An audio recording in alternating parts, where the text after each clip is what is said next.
السلام علیکم ورحمۃ اللہ وبرکاتہ۔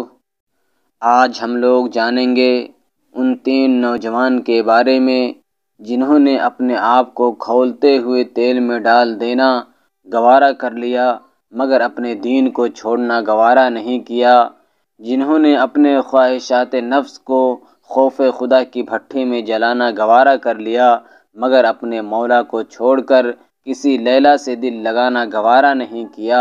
کتابوں میں لکھا ہے کہ ملک شام کے 3 بھائی اپنی بہادری اور شجاعت میں بہت مشہور تھے، رات میں عبادت کرتے اور دن میں ہمیشہ کفار سے جہاد کیا کرتے تھے۔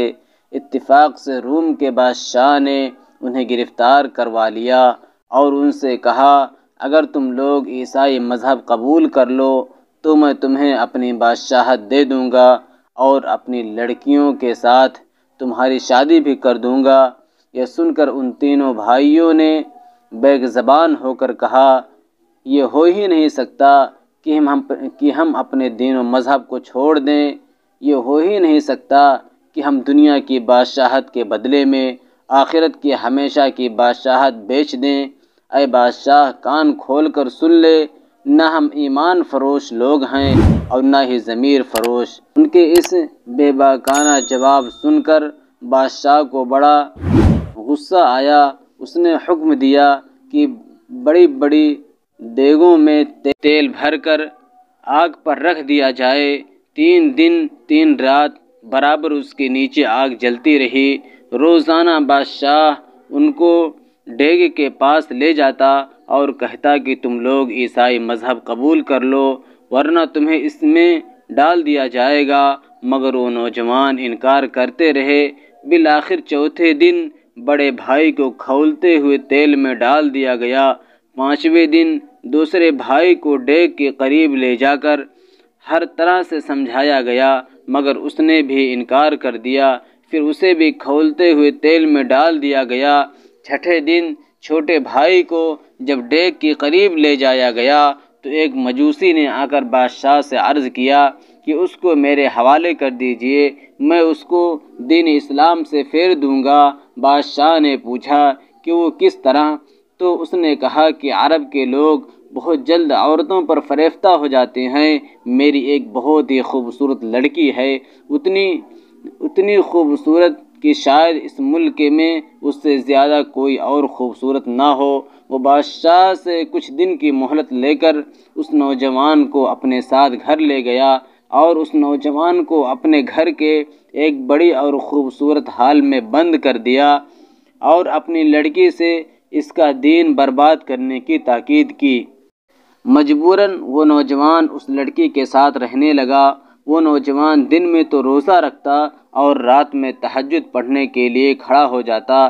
اس طرح وہ اپنی پوری رات تہجد میں گزار دیتا، یہاں تک کہ پورا 1 مہینہ گزر گیا لیکن وہ نوجوان اس لڑکی کی طرف ایک مرتبہ بھی متوجہ نہیں ہوا، جبکہ اس لڑکی نے اس کو ورغلانے اور بہلانے پھسلانے میں اپنی پوری طاقت جھونک دی تھی۔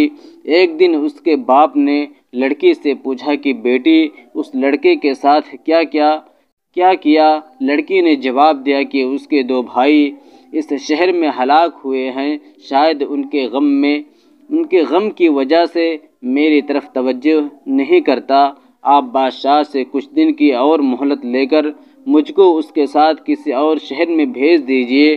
باپ نے بادشاہ سے کچھ دن کی اور مہلت لے کر ان دونوں کو دوسرے شہر میں بھیج دیا، یہاں تک کہ وہ نوجوان اس لڑکی کی طرف متوجہ ہونے کے بجائے اپنا سارا وقت نماز، روزہ، عبادت میں بسر کرتا رہا۔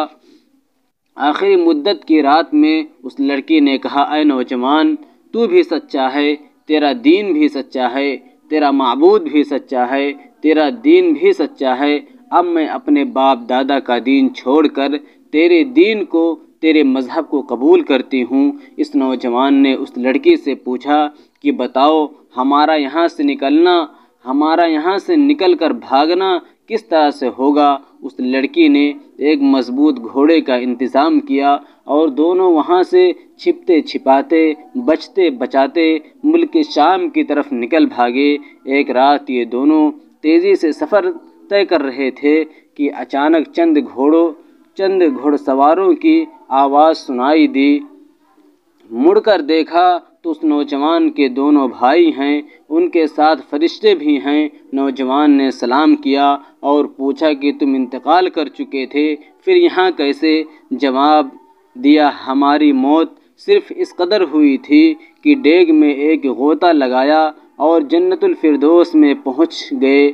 اب اللہ رب العزت نے ہم کو اس لڑکی کے ساتھ تمہارا نکاح کرنے کے لیے بھیجا ہے۔ پھر ان دونوں کا نکاح ہوا اور وہ لوگ جہاں سے آئے تھے وہاں واپس چلے گئے اور یہ دونوں میاں بیوی اپنے وطن شام پہنچ گئے۔ کسی شاعر نے اس واقعے کے بارے میں کہا ہے کہ اللہ رب العزت سچے اور اچھے لوگوں کو ان کی سچائی اور نیکی کی برکت سے دنیا کی زندگی میں بھی نجات دیتے ہیں اور کل آخرت میں مرنے کے بعد بھی نجات دیں گے۔